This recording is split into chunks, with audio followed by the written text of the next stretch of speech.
इस प्रकार के महाव्रती योगी का जप किस प्रकार का होता है, वो कैसे रहता है, ये बता दिया। शरीर वृत्ति व्रतम, यह उसका व्रत है। अब जप क्या है, दान क्या है, दिन क्या करता है, दिनचर्या, ये सब बारे में पूछा जा रहा है। कथा जप, महायोगी महेश्वर कहते हैं कथा जप महामंत्रात्मक आकृतक जो अहम एव परोहंस शिव परम कारणम, इस प्रकार का अहम विमर्श है।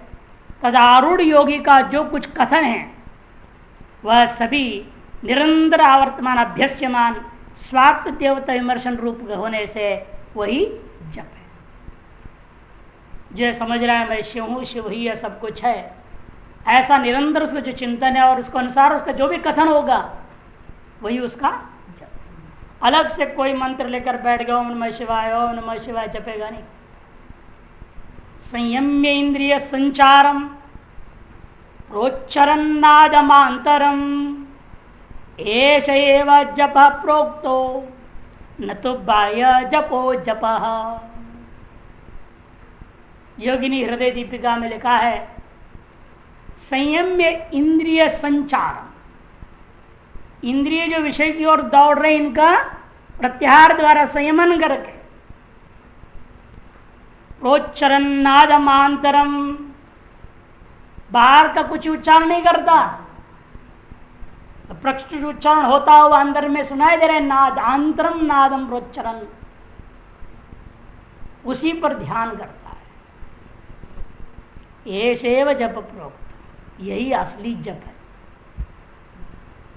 अंतर्नाद का सम्यक श्रवण करने का सामर्थ्य आ जाए, यह असली जप है। बाह्य शब्दों को सुन रहे हैं, बाह्य शब्दों को लेकर हम जप रहे हैं, विशिष्ट देवता जी का ध्यान करते हुए, ये स्थूल है, बाह्य जप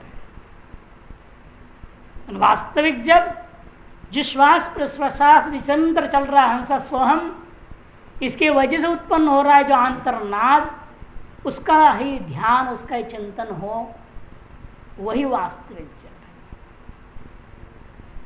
है। और उसी में प्रतिष्ठित हुआ जो योगी है, उससे अभिन्न होकर के ही जो कुछ भी बोलता है, उसके वाणी से जो कुछ भी निकलता है, वास्तव वह सब कुछ उस ईश्वर की आराधना ही है, वह सब कुछ जप ही है।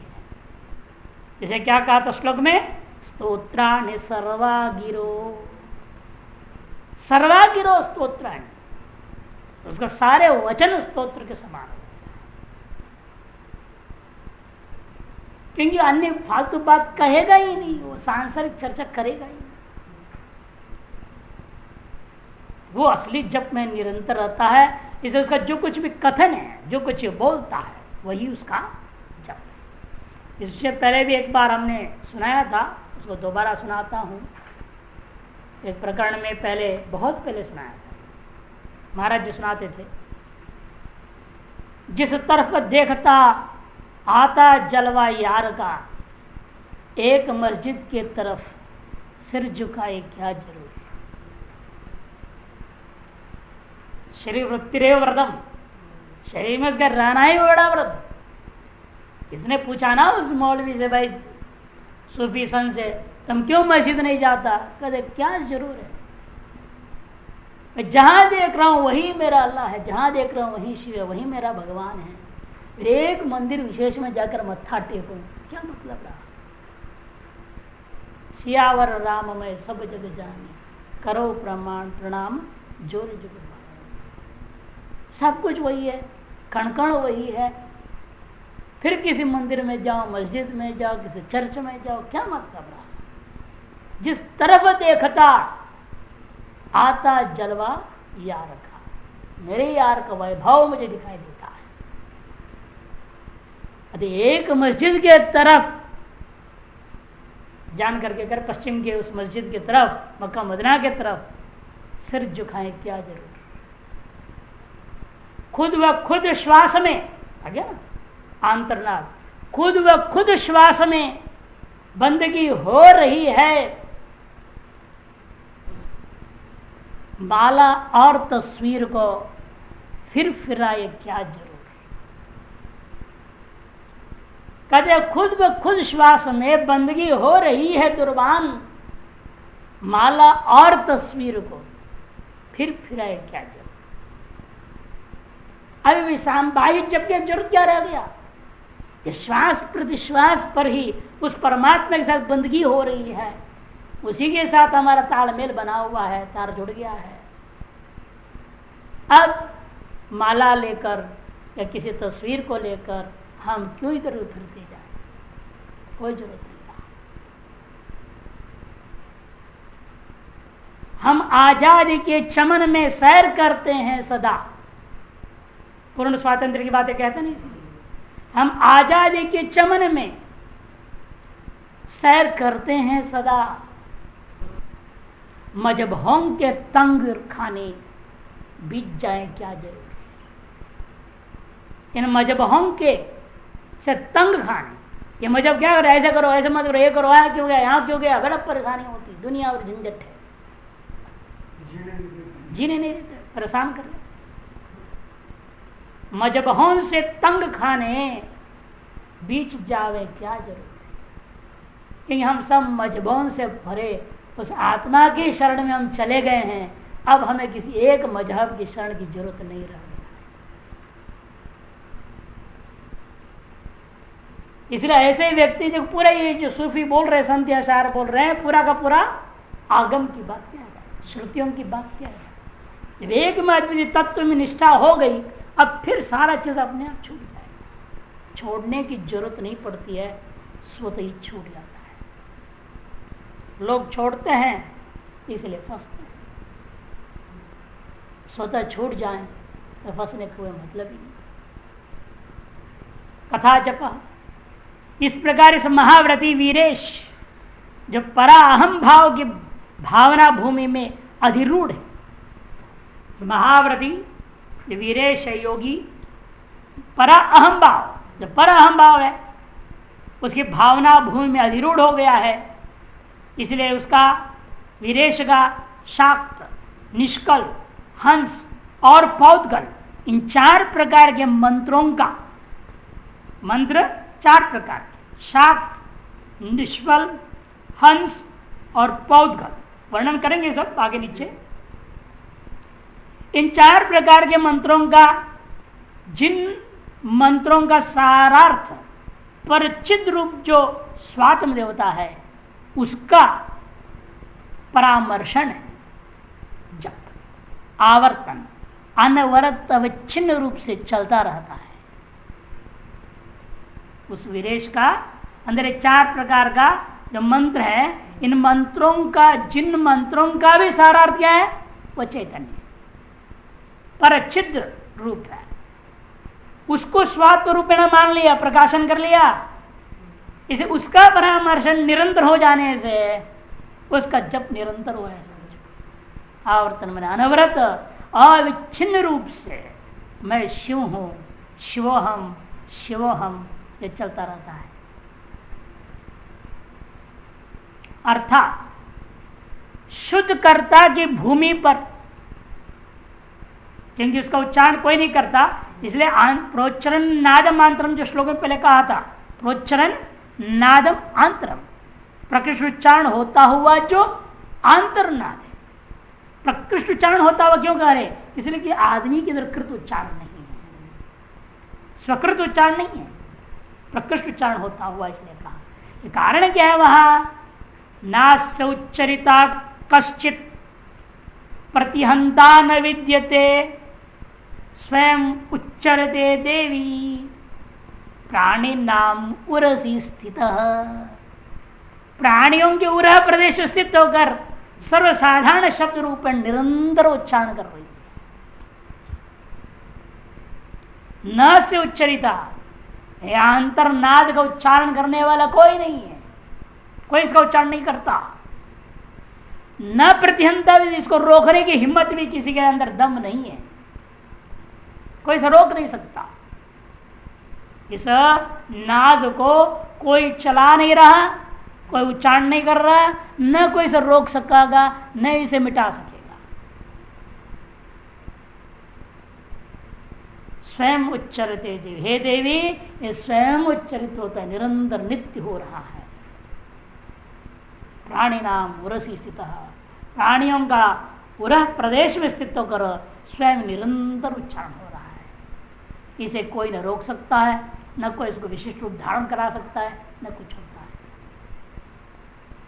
उसमें जो प्रतिष्ठित आप उस नाद में पहुंचकर, जो साक्षात शिव रूप ही है, वो चैतन्य रूप ही चित शक्ति का नाद है, उसमें जब स्थिर हो जाओगे तो नित्य जप शुरू हो जाता है। अर्थात शुद्ध कर्ता की भूमि पर अधिरूढ़ अतएव प्रबुद्ध होकर यह शिव योगी जो भी कुछ भाषण करता है वह महाव्रती का ही का वही जप, इस महाव्रती का वही जप है। शुद्ध कर्ता की भूमि, शुद्ध कर्तृत्व कहाँ है? शिव में ही है। वो शुद्ध कर्तृत्व की भूमि पर अधिरूढ़ हो गया, अतएव प्रबुद्ध हो गया है, जागृत हो गया। मगर यह जो शिव योगी जो कुछ भी कहता है, अपने वाणी से जो कुछ भी उसका निकलता है, इस महाव्रती का वही जप है। जैसे पंजाब हरियाणा आदि में, ज्यादा पंजाब में देखने को मिलता है, आप महात्मा कुछ ही बोलेंगे ना, सतवचन महाराज, कुछ भी बोलो, आप गाली भी देते होगे ना, सतवचन महाराज। आपके मुख से जो मिल रहा है वो आशीर्वाद, आपके मुख से असत्य निकल ही नहीं सकता। आप जब गाली भी दे रहे हैं उसके पीछे भी कोई रहस्य, वो यही समझता है, इतने भगत है वो समझते कि बस से भी हमको भलाई करने जा रही है। महात्मा है जो परमात्मा चिंतन करने वाले, उसके मुँह से जो गाली कैसे आ सकता है? यदि आ रहा है तो इस रूप से में आशीर्वाद देना है इन्होंने, ये भाव रखता है। जो बोलो सदवचन महाराज, फिर सत ही बोल रहा है, इसलिए सदवचन, क्योंकि आप सत से अभिन्न है। यह उसकी भावना है कि ऐसा महान संत है, परम विरक्त है, अपने स्वरूप में प्रतिष्ठित है, ब्रह्मज्ञानी है, इसलिए तो सत से प्रतिष्ठित होने से जो भी बोलते हैं वो सत ही बोल रहा है, इसे सदवचन ही है। परवीर के अवलंबन से, अंगारवन न्याय से, चित्त विमर्श के आवेश से युक्त जो सूक्ष्म स्थूल उच्चारण है वही जप है। क्योंकि वह योगी परवीर के अवलंबन कर लिया है, अंगारवन न्याय से चिंतन कर रहा है, चित्त विमर्श के आवेश से युक्त है, इसलिए उसके मुंह से जो कुछ सूक्ष्म स्थूल उच्चारण होता है वह सब कुछ जप ही है। इस प्रकार यह जप 4 प्रकार का जानना चाहिए। शाक्त, निष्कल, हंस और पौद्गल के पौंगल करके प्रिंट हो गया है, पौद्गल बना लो। द नहीं द, नीचे अंतिम पंक्ति में ठीक छपा पौद्गल, हिंदी का अंतिम पंक्ति में द ठीक है लेकिन ऊपर में ठीक नहीं। पौद्गल ऊपर में जो आया था दूसरे प्रघटक में, वहां भी द ही है, वहां भी सही है, नीचे सही है, बीच में थोड़ा गलत छप गया। इनमें चैतन्य की जो स्व अहम क्रिया है, पूर्ण अहंता स्वरूप है, यही शाक्त जप है। अहमेव इदम सर्वम, ऐसे जो पूर्ण अहंता भाव का चिंतन हो रहा है वो शाक्त जप कहा जाता है। और प्रणवांगस्त जो लक्ष्यार्थ भावना है वह निष्कल जप है। प्रणव का अंग, प्रणव लिया, अकारो वही सर्वावाक, उसके अंगभूता अ हु म, इनसे भी ऊपर उठकर बिंदु विसर्ग में पहुंचो, है कि नहीं? उन्हीं का चिंतन किया, नाद का तुरिया मात्रा का चिंतन करा, वो क्या हो जाता है? उसका नाम निष्कल जप है। क्योंकि कला रहित वस्तु को जाप करने लगा, निष्कल जप है। और क्या पूर्ण तुरीय का दिया ना, इसलिए तुरीय ब्रह्म 4 पाद माना मांडव्य परिषद में ओम का, है कि नहीं? 3 पाद जगत में ले लिया सारा, चौथा निष्कल, उसको नाद को कुछ भी नाम से कहो, निष्कल है वो, निष्क्रिय निर्गुण, नाम कुछ भी कहिए। तथा नादा की कलात्मक जो जप है, अब आगम के अनुसार नाद आपकी जो कला है, उस कला का जो जप है वही हंस संजप है, कला को ले लीजिए। और जो आपके श्वास प्रश्वासात्मक चल रहा है 21,600 जाप प्रतिदिन, जो 24 घंटे में जो होता है, वायु रूप निरंतर जो चल रहा है आपके श्वास प्रश्वास, वायु रूप निरंतर जागृत से सुषुप्ति सभी अवस्थाओं में अविच्छिन्न रूप से जो चलता रहता है, यही पौद्गल माने जीव संजक जप है। ये जीव संजक हंसा सोहम ये निरंतर चल रहा है। इसमें आप निष्ठा कर लिए तो आप पौद्गल जप कर रहे हैं, और इससे ऊपर उठ करके हंसा सोहम का भी पीछे जो नाद रूपी कला है उसका जप करोगे तो उसको क्या कहा जाएगा, क्या नाम रखा उसका इन्होंने, हंस नामक रख दिया। उससे भी ऊपर तुरीय में पहुंचकर करोगे वो हो गया निष्कल जप। लेकिन इस बीच में इस तुरीय में पहुंचने में असमर्थ जो संपूर्ण जगत को पर अहम रूप से, पराहंता रूप से जो जाप करेगा, चिंतन करता है, उसको क्या कहा था, शाक्त जप। क्रम के अनुसार इनको पहले रखना चाहिए था निष्कल को, निष्कल शाक्त हंस पौधल, ये क्रम ठीक था। ये शाक्त से भी ऊपर है निष्कल।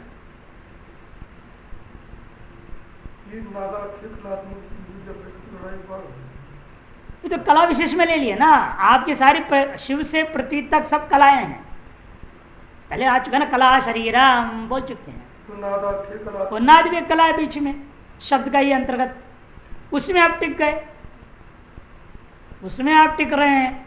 क्योंकि वो जो स्थिति क्या है, न स्थूल है न कारण में पहुंच रहे हैं, बीच में टिक गया सूक्ष्म। पौध तो स्थूल हो गया, श्वास प्रश्वास को लेकर के हो गया, शाक तो सूक्ष्म हो गया, पराहंता संपूर्ण को लेकर गए, समष्टि को लेकर चले गए। ये व्यष्टि पूरा हो गया, वो समष्टि पूरा हो गया, और बीच में जो रह गया नाद रूपे कला को ले लिया, शब्द तन्मात्रा को, वो मध्यावस्था है, वो उसको उन्होंने नाम रख दिया हंस। या तो यूं भी ले सकते हैं इसको, जो है मंदाधिकारी है उसके लिए पौद्गल, मध्यमाधिकारी के लिए हंस, जो अंतरनाद पर ध्यान करेगा, नाद के बाहर थोड़ी है, अंतरनाद पर ध्यान देगा, जिसको पहले बोला था आंतरम नादम, वो भी जप का वास्तविक जप। उससे ऊपर उठेगा तो शाक जप में पहुंचे उत्तम अधिकारी, जो सर्वोत्तम अधिकारी, आगे भी कहेंगे, बार बार कहेंगे अभी आगे, सर्वोत्तम अधिकारी जो होता है उसके लिए हो गया आपका निष्कल जप। इसकी संस्कृत टीका में देखिए, तथा जप अहमेव परोहंस शिव परम कारणम, ये उसका चिंतन होता है। मई व परमहंस, कौन है वो परमहंस, शिव है, जो सारा जगत का परम कारण। इस प्रकार से पर अहंता का चिंतन करने वाला इस नीति के द्वारा नित्य ही परअहम भावना मय होने से महामंत्रात्मक अकृतक अहम विमर्श आरूढ़ होकर जो कर रहा है, ये जो आलाप होता उसी को जप कह दिया गया। स्वात्म देवता विमर्श हो रहा है वो अनवरत चलता है, निरंतर चलना चाहिए, तभी, कुछ समय की बात नहीं। तस्य देवातिदेवस्य परबोध स्वरूपिणः विमर्श परमाशक्ति सर्वज्ञानशालिनी। तस्य देवातिदेवस्य, देवताओं का भी अतिदेव परमशिव, परम बोध स्वरूपिणः, पर ज्ञान स्वरूप है, उसका विमर्श, तस्य विमर्श षष्ठी देख लो, उसका जो विमर्श है वही क्या है, परमाशक्ति है, वही सर्वज्ञान है, पर ज्ञानशाली। कालिका क्रम निरूपण में एक बात कही गई, महामंत्रात्मक ये जो चीज है, जब जब आलाप आदि वाणी से विलास भी कर लेता है, व्यवहार भी बोलने लगता है, तब भी उसके वाणी के माध्यम से यही स्वरूप प्रकट होता है।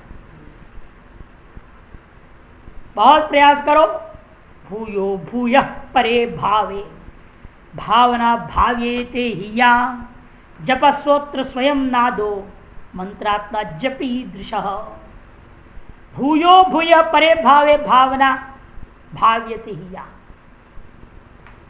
जो शक्ति बारंबार बारंबार उस पर भाव पदार्थ में निरंतर भावना की भावना करती है, भावना से भावित होती है, सोत्र जप वही यहाँ जप है जो स्वयं नाद रूपा है, मंत्रों का स्वरूप है, वही जप करने योग्य है। कैसा है वो?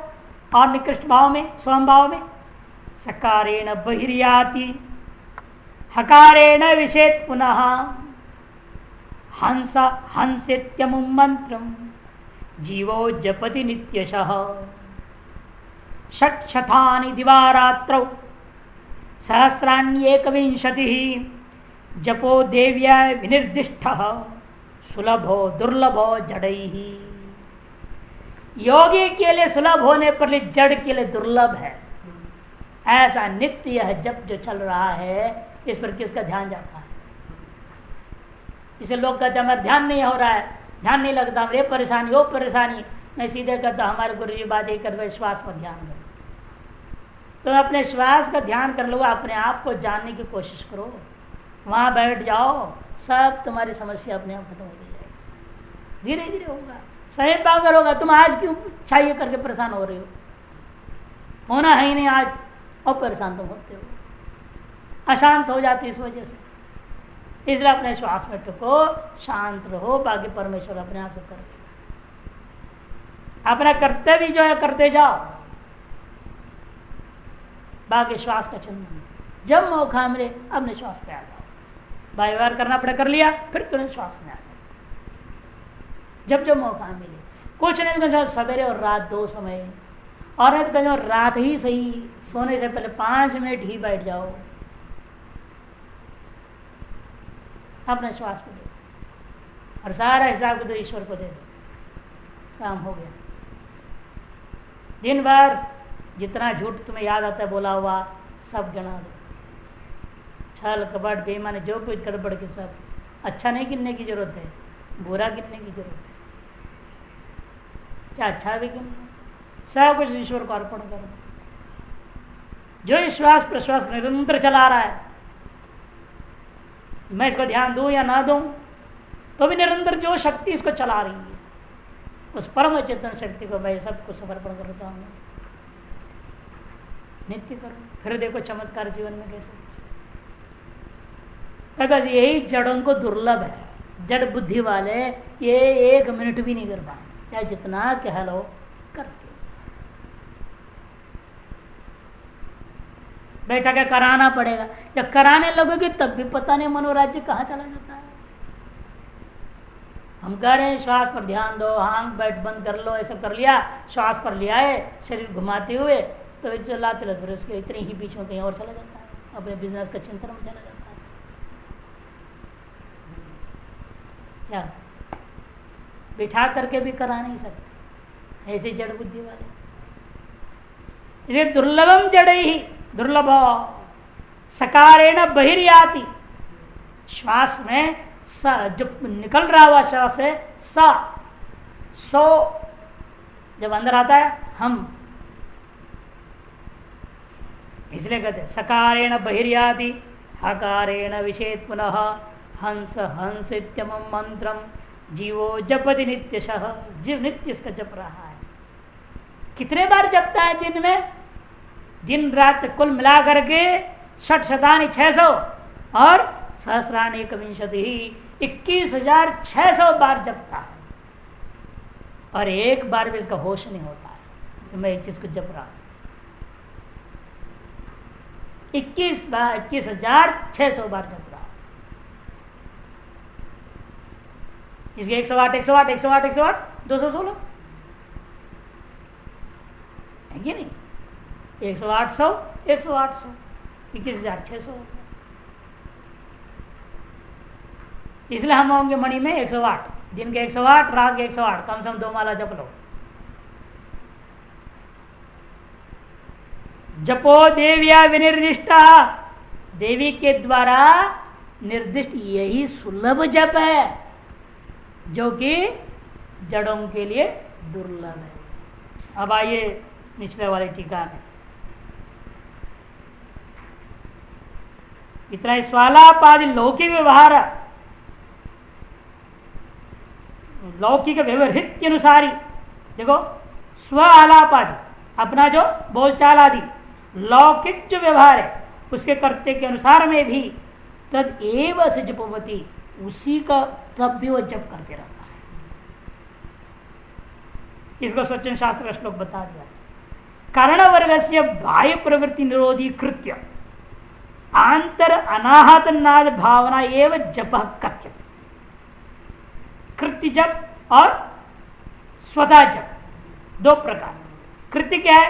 कर्ण वर्ग को इस्तेमाल करके बाह्य प्रवृत्ति को लेकर के करते हैं, वो हो गया कार्यभूता जप हो गया स्थूल। और उसको निरोधी, उसको निरोध करने वाली, निरोध करके आंतर जो नाद है, अनाहत नाद है, उस नाद की भावना वास्तविक जप। न तो विकल्प रूप विविध वर्णानाम संघटन रूप मंत्राणाम बाह्योच्चारणम वस्तुतो जप भवति। ये जो विकल्प रूपा, जो मानस विकल्प रूपा विविध वर्णों को लेकर के संगठन रूप मंत्रों का वायु जो उच्चारण है, ये वास्तव में जप नहीं है। ये अति मंदाधिकारी के लिए जरूरी है। मंदाधिकारी इसको लिए बिना अंतर यात्रा कर ही नहीं सकता है। शुरू में इसकी जरूरत है, शुरू में करते रहेगा, लेकिन इसी में सारी जिंदगी लगा देना मूर्खता है। भाई इसकी एक सीमा है, करो इतनी करो निष्ठापूर्वक ताकि छूट जाए वो, और आपका मन अंतर्नाद में लग जाए। लेकिन आदमी जिंदगी और बाई में ही लगा रहता है। कारण क्या? बाई में जो कर रहा है उसमें ढोंग ज्यादा है सच्चाई करने, उसे भाव जुड़ा नहीं है, समर्पण नहीं है, उस मंत्र के प्रति पूर्ण श्रद्धा नहीं है, गुरु का स्मरण नहीं हो रहा है, उसकी देवता का स्मरण नहीं कर रहा है, अर्थ का स्मरण नहीं करता है। तब सदर्थ भावना केवल शब्द को तोता कर रहा है, दिमाग कहाँ का घूम रहा है। ऐसे थोड़ी होता है। जब सारे जिंदगी कर लो ऐसे जब बेकार है।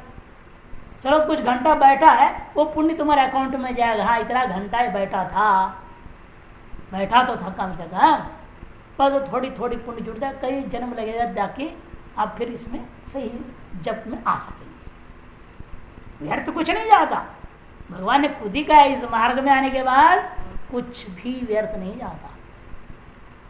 आपका ढोंग का भी पीछे कुछ पुण्य भी चल रहा है, तो धर्म का ढोंग कर रहा है, धार्मिकता का ढोंग है ना। उसमें भी धार्मिक अंश में थोड़ा बहुत भाई तिलक ही लगाया उसने, तो काम किया। क्या ढोंग के लिए सही तिलक तो लगाया, भगवान के लिए ठीक है, तिलक लगाने को पुण्य तेरे को मिलेगा, लेकिन ढोंग का पाप भी चढ़ेगा। धोती पहना है, पैंट शर्ट नहीं पहना, चलो भाई धोती पहनने का पुण्य तेरे को मिलेगा, कुर्ता पजामा पहना नहीं। जो वेशभूषा सनातन धर्म में शास्त्रीय सिद्धांत वर्णित है, किस प्रकार का वेश पहन के कर्मकांड आदि करनी है, भले न ढोंग कर रहा हो, लेकिन वो सब पहना है, वो सब पालन किया है, उतना पुण्य तो उसको मिलेगा। बाकी भले तो सरट रहा शब्द को, इसलिए कहते हैं ये सारे जुड़ने के बाद असली फल की प्राप्ति होने लगती है। वया बाह्य तंत्र सार वाली तत्स्वरूपम जप प्रोक्तो भावा भाव पदच्युत। इसलिए वास्तविक जप क्या है? वही तुरीय निष्कल में आ गया ना, तत्स्वरूपम एवं जप।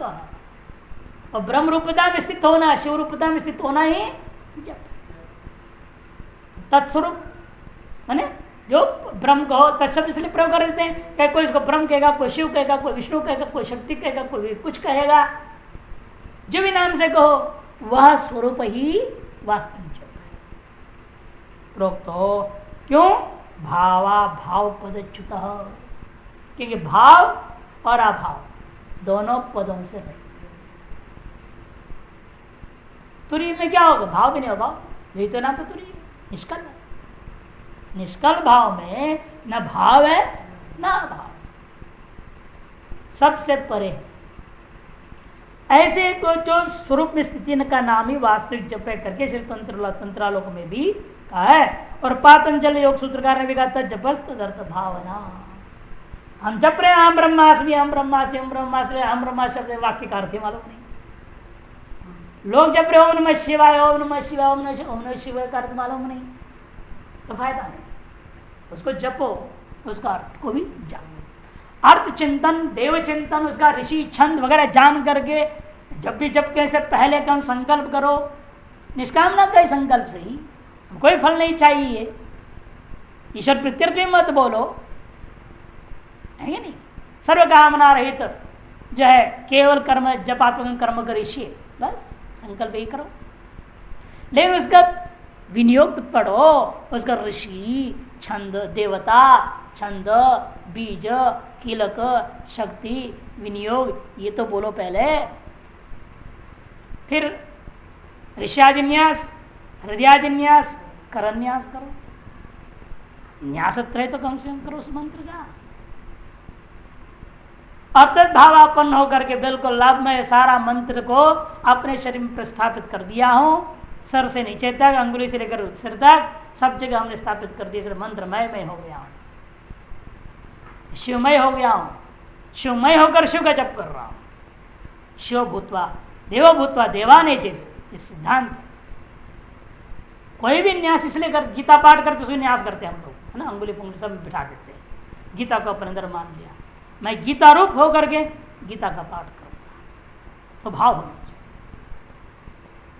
इसलिए इसे व्यवस्था दी गई शास्त्रकारों ने कि पहले इसी रूप से आप शुरू कीजिएगा, तो अपने आप अपना आंतरिक स्थिति बंद की जाती है। जैसे अंतःकरण शुद्ध होगा, अब तो आंतरिक नाद भी नहीं सुनाई देगा, हृदय का धड़कन धड़ धड़ सुनाई देगा। शुरू में कई बार तो वो भी नहीं सुनाई तो दिमाग खराब हो जाता है, ऐसा साउंड सुनाई देता है।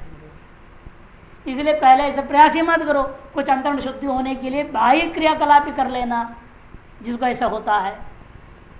बाह्य कर्म, बाह्य उपासना करके अंतरण शुद्धि काफी जब हो जाती, तो आपके लक्ष्यानुसार है ना अपना अंदर प्रवेश करोगे तो तुरंत ही वह नाद की ओर, अनाहत नाद। कबीरा कहता नहीं सुनना नाद ना अनाद, नाद अनाद इन उनके बीच में रहता हूं कहता है। नाद भी नहीं, अनाहत भी नहीं, अनाहत नाद भी नहीं, आहत नाद भी नहीं, दोनों से परे। तो इसलिए कहते हैं यहां पर भी देखो इस प्रकार से करके वो जप हो गया। दानम आत्मज्ञानम पर अवतरण का दे रहे हैं। अब इस प्रकार का व्रत जप परायण ज्ञानवान सिद्ध महापुरुष किस दान से शोभा कर पाता है? वह भी कौन सी दान करके शोभा को प्राप्त करता है? मैंने वो भी कुछ देता कि नहीं किसी को कुछ, यह लेते ही रहता है केवल। कि लेने वाला बनेगा कि देने वाला भी बनता है, लेन देन दोनों करने वाला होता है। तब वास्तव में कहते बात देना ही नहीं, उस लेना तो होता ही नहीं उससे, क्योंकि साक्षात शिव ही हो गए तो उसे किससे क्या लेगा। लेने वाला तो होता नहीं वो, किंतु देने वाला तो जरूर हो जाता है। तो क्या देता है वो? तो देगा तो आत्मज्ञानी तो देगा, उसका सही क्या, जो जिसके पास होता है वही तो देता है। उसके पास आत्मज्ञान है, वो आत्मज्ञान देगा। आत्मज्ञान अगले को पछता नहीं है, मानता नहीं, स्वीकार नहीं करता है, तो तेरी मर्जी भाई, मेरे पास से वो मानो ना मानो तेरी मर्जी। लेकिन जब भी बोलेगा तो आत्मज्ञानी कहेगा, वही गया। अब इस प्रकार का प्रवृत्त जप परायण, शरीर वृत्ति व्रतम तथा जप, इन दोनों में जो परायण हो, रूढ़ हो, ऐसा ज्ञानवान सिद्ध महापुरुष जो होगा योगी, वो किस दान से शोभायमान होता है? क्योंकि बिना दान दिए मनुष्य की शोभा नहीं होती है। इस पर कल्याण करने वाले प्रभु शंकर कहते हैं दानम आत्मज्ञानम, दानम आत्मज्ञानम।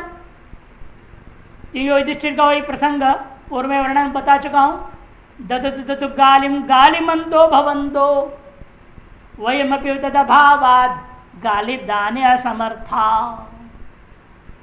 बोलो भाई बोलो, दो दो, जो देना है, जितनी गाली देना है दे दो, क्योंकि आप गाली वाले हैं, गालियों से भरे पड़े आपके पास जेब। गालिमंतो भवंतो वयमपि तदभावाद। अरे लोग कह रहे तुम भी दो, लेकिन मैं क्या करूं, मेरे पास तो है ही नहीं गाली, जेब में एक भी गाली नहीं। गाली दाने असमर्था, गाली दान देने में असमर्थ। बस मैं सबको क्षमादान देने में समर्थ हूं। युधिष्ठिर कहता है मैं तो सबको क्षमा करता, क्षमादान देने का सामर्थ्य वाला। पंच पांडवों में युधिष्ठिर में ब्राह्मणत्व का पूरा लक्षण, ब्राह्मणत्व का जो लक्षण हो ब्राह्मणों को बताया गया वो पूरा उसके अंदर घटता है। क्षत्रिय बालक ये पूरा ब्राह्मण है गुण से। कर्म से क्षत्रिय में कहीं कमी है नहीं। कर्मणा तो अपना क्षत्रिय कर्म तो महान महारथी रहा ही है। तो दानम आत्मज्ञानम वैराग्य शतक में इस प्रकार का श्लोक है 133 या 33वां श्लोक है शायद, देख लेना। दानम आत्मज्ञानम, आत्मस्वरूप का ज्ञान कराना यही इस महाव्रती का दान है। महाव्रती का ये दान है कि आत्मस्वरूप का ज्ञान कराना। जो आवे उसके पास वो चाहता है इसको भी आत्मज्ञान मिल जाए, भले अधिकारी अनधिकारी जैसा उसको यही चर्चा करते। ऐसे उन्होंने कहा भगत उपनिषदों में अवतार के बारे में माना गया है क्या? कोई मंत्र है ऐसे अवतार का? मैंने कहा सब कोई ब्रह्म गए अवतार है, क्या करें? स्वकाल प्रवेश, उसने सृजन किया, उसने समय प्रवेश किया। मैंने कहा आप भी उसी का अवतार, हम भी उसी के अवतार, सब उसी के अवतार है वेदांत के अनुसार। और तुम नहीं भाई विष्णु के एक अवतार की बात कहते थे, भाई तुम्हारी अपनी व्यवस्था गड़बड़ है।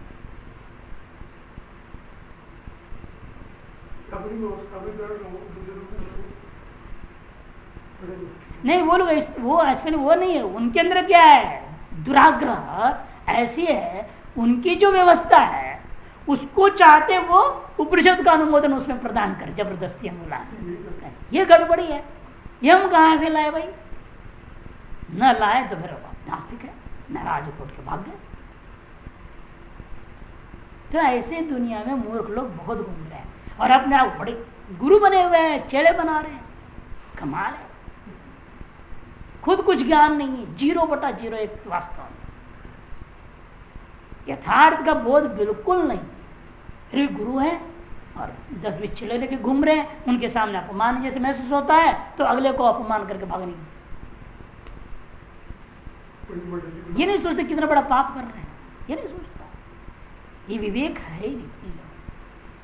यथार्थ को स्वीकार तो करते महाराज बार-बार तो कहते हैं आज दुनिया में सबसे बड़े सत्य को कोई स्वीकार करना नहीं चाहता।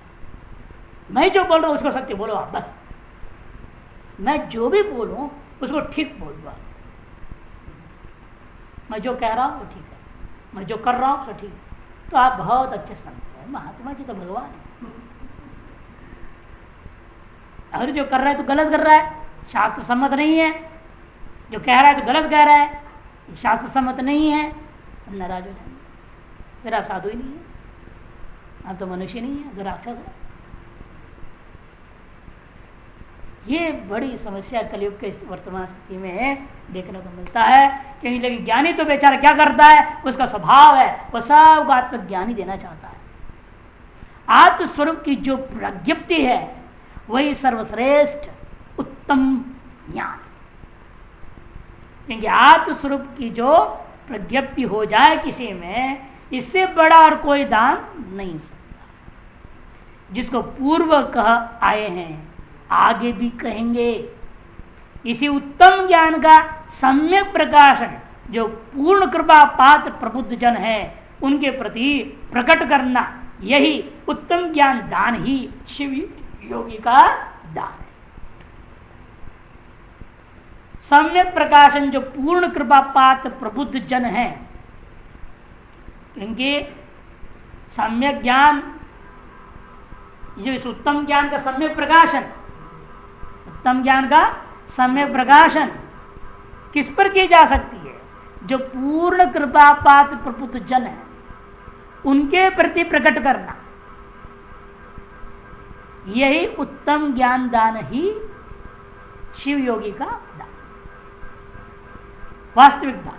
इसलिए जो कई बार आगम दर्शन कर लोग क्या मानते हैं, गुरु ढूंढता है शिष्य को। ये बात इसलिए उठती है क्योंकि वो ढूंढ रहा है कोई मिले मैं दान दूं, कोई ऐसा पूर्ण कृपा पात्र ईश्वर की कृपा पात्र हो जो प्रबुद्ध हो, जो इसके लिए तैयार हो।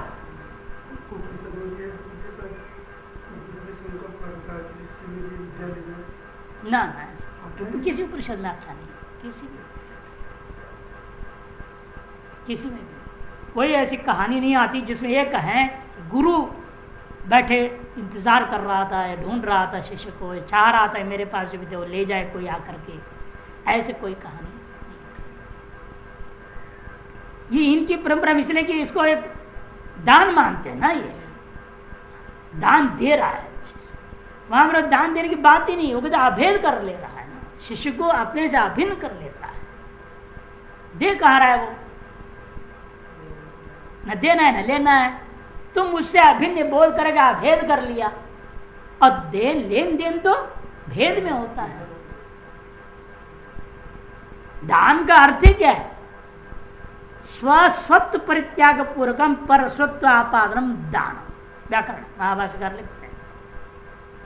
चतुर्थी संप्रदान, इस सूत्र के महाभाष्य में संप्रदान शब्द में दान शब्द ना सम्यक प्रकृष्ट रूप से दान देना, उसमें चतुर्थी आएगी। अगर अमुक के लिए मैं देता हूं, चतुर्थी हो गया ना, विप्राय ददाति, विप्राय गान ददाति, दृष्टांत है। विप्र को गाय दे रहा हूं का मतलब क्या? मेरा अपने स्वामित्व को त्याग रहा हूं, ये गाय मेरी है, ये भाव था, अभी भी है। अब दान देने का मतलब क्या? मैं अपने स्वामित्व से हटा दूंगा, मेरी नहीं है ये, अब आप इसके स्वामी है, ऐसे उसके हाथ में दे दिया। परस्वत्व को हटा करके, स्वस्वत्व को हटा करके परस्वत्व को उसमें आपादन करना, ये मेरा स्वत्व नहीं, मेरा संपत्ति नहीं रहा, ये आज आपकी संपत्ति है, लीजिए, ऐसे उसके हाथ में दे देना, इसका नाम दान होता है। ये तो भेद में होगा। और वहां तो अभेद करा रहा है शिष्य को, स्वयं स्वरूप अपना स्वरूप दे रहा है ना, अपने से अभिन्न कर दिया, मैं ब्रह्म तू ही ब्रह्म है, बेक हो गया, खत्म कहानी, कहां देना कहां लेना। तो इस तरह कई बातों में, इसलिए इसको हम साधना के स्तर पे लेते हैं। ये इसलिए कहा बोल रहा है, ये पूर्ण अहंता वाला बैठा हुआ जो शरीर वृत्ति, इन्होंने इनकी सिद्धांत वहां से बदल गई ना, शरीर में रहेगा, शरीर का संबंध माना इन्होंने, जीवन मुक्त की अलग व्यवस्था नहीं मानते, शरीर संबंध रहता है इसका, ये माना उन्होंने। शरीर का रहते हुए शिव तुल्यो जाए, तो वहां से सारे प्रकरण बदल गया, वेदांश अलग है थोड़ा, शिव तुल्य हुआ, शिव ही नहीं हुआ। ऐसा योगी का कैसी स्थिति होती है? शरीर वृत्तिर व्रतम अथा जप दानम आत्म ज्ञानम, ये उसकी बात हो रही है। इसे इसमें वेदांत के विरोध नहीं है, ये बोल ही रहे हैं, निचले स्तर की बात कह रहे हैं, उस स्तर की बात ही नहीं कह रहे हैं। बात जो हो रही है उस व्यक्ति का जो शिवतुल्य महायोगी, शिव ही हो गया विदेह मुक्त, यहाँ तो विदेह मुक्त हो जाएगा, यहाँ तो इनका तो सशरीर ही मिलेगा ही नहीं, इनको जीवन मुक्त इनके यहाँ तो। इसकी चर्चा उसकी चल रही है, इसलिए उसी हिसाब से लगाइए इसको। इस ज्ञान दान से ही पशु बद्ध जनों के पाशों का सम्यक रूप से क्षपण होता है। जब ज्ञान दान गुरु देता है शिष्य को, उस पशु रूपा जो बद्ध शिष्य था, उन जनों के पाशों का सम्यक रूप से क्षपण होते जाता है। अतएव इसको सर्वोत्तम सार्थक दीक्षा भी इसी को कहते हैं। सर्वोत्तम दान भी है, सर्वोत्तम दीक्षा भी है। आत्मज्ञान देना ही सबसे सर्वोत्तम दीक्षा है, और बाकी सारी दीक्षा विधियों से जो दिया जा रहा है वो सब निम्न कोटि की है। ये साधना के लिए दीक्षा दे रहे हैं, उन दीक्षाओं से कल्याण होने वाला नहीं है। कल्याण का साधन जरूर है, उन दीक्षाओं को किस प्रकार से इस्तेमाल करके शास्त्र सम्मत मार्ग में विधि के अनुसार, निषेध के अनुसार आप कितना चल पाएंगे, कितना आपको वह दीक्षाएं इस कल्याण मार्ग में आपको आगे बढ़ा पाएंगे, ये तो आपके अपनी सामर्थ्य उस दीक्षा का प्रयोग कैसे करेंगे। लेकिन ये जो असली दीक्षा है, आपके सब ज्ञान, सब ग्रंथियों को नष्ट करने वाला है, आत्मज्ञान दीक्षा। इसलिए इसको सर्वोत्तम दीक्षा भी इसी को कहते हैं।